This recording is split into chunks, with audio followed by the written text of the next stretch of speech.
It was a simple crumpled piece of paper, one that looked like it had been through hell and back. I found it tucked into my jacket pocket one day after work. At first, I thought it was a receipt or something I'd forgotten, maybe from a night out. I almost threw it away without looking, but something made me pause. Maybe it was the weight of the crumple or how deeply folded it was. When I unfolded it, the note was short, written in frantic, uneven handwriting. There were 3 words that sent a chill down my spine. "Stop watching me." I frowned, staring at the note for a moment, unsure what to make of it. My first thought was that someone had mistaken me for somebody else. It didn't make sense otherwise. I wasn't watching anyone, and I couldn't recall seeing anyone suspicious lately.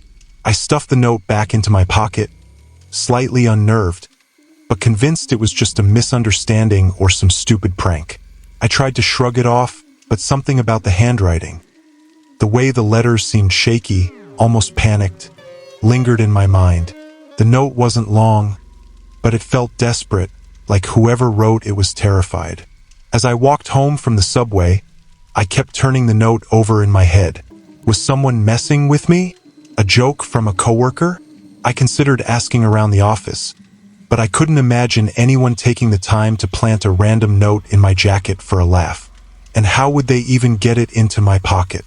I got home, threw the note on the counter, and promptly forgot about it. My evening routine, ordering takeout, mindlessly watching TV, and scrolling through my phone, did its usual job of drowning out any lingering anxiety. It wasn't until the next morning when I grabbed my keys that I noticed the note again. I picked it up, my eyes catching on the 3 words. The same unsettled feeling from the night before crept back in.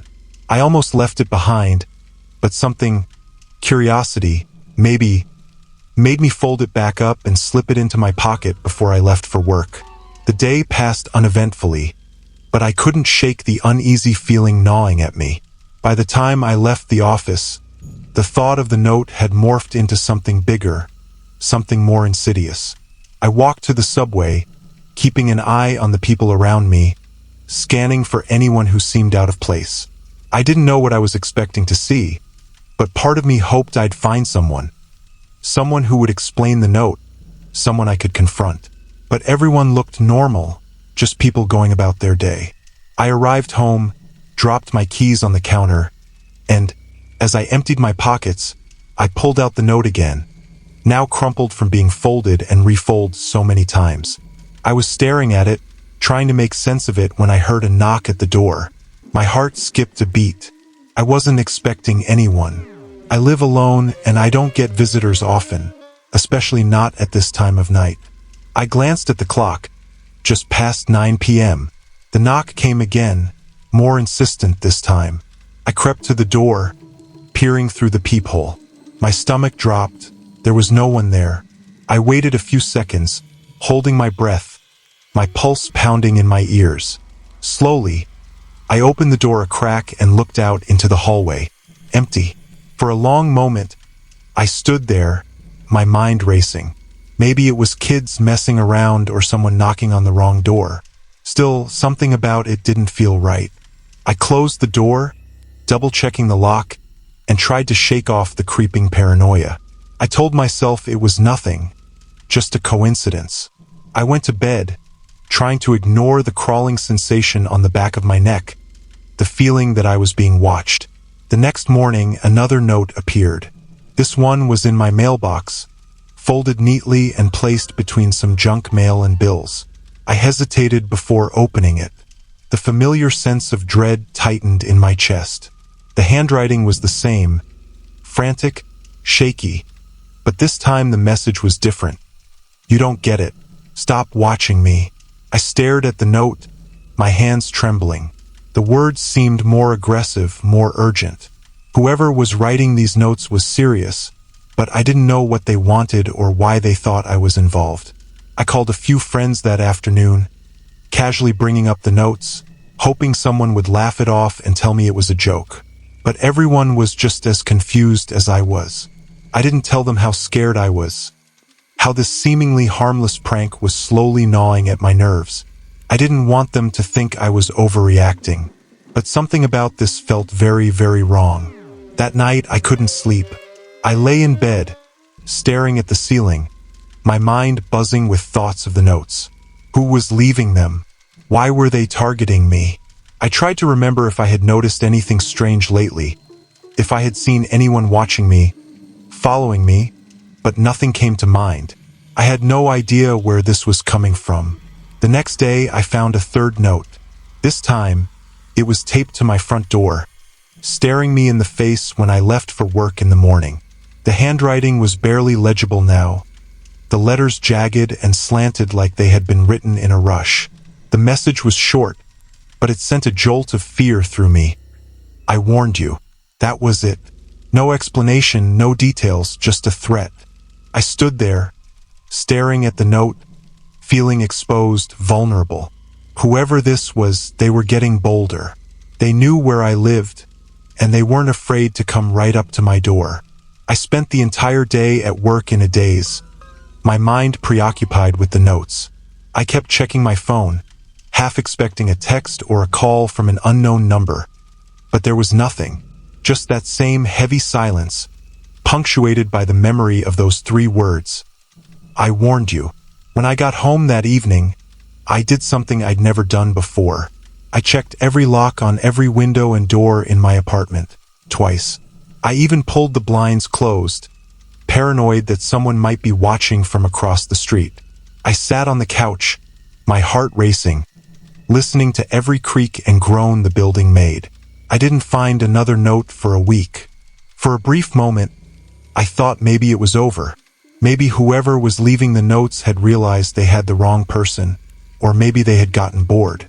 But I was wrong. The final note came on a Sunday. I had just stepped outside to grab some groceries when I saw it. A small, folded piece of paper wedged under the windshield wiper of my car. My stomach turned as I pulled it out, my hands trembling.